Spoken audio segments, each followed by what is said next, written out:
The plague began in Central Asia. Infected fleas then travelled along the Silk Road, an important trade route. The fleas lived on the clothes and bodies of travellers and traders, and on the rats that travelled with the cargo. In 1347, the plague reached Crimea. Ships travelled from there to Europe and the Mediterranean. They took the infected rats and people with them. Sicily was the first Mediterranean country to be hit by the plague. By 1349, most of Western Europe and North Africa was affected. The plague arrived in England in 1348 on a ship from France. The disease spread quickly throughout England, killing around 30 to 40% of the population. After that, there were many more outbreaks of the plague, though none of them were as bad as the first.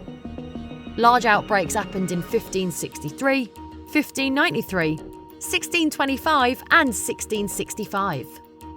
The final outbreak in Britain was the Great Plague of London in 1665. Since then, cases of the plague have been rare,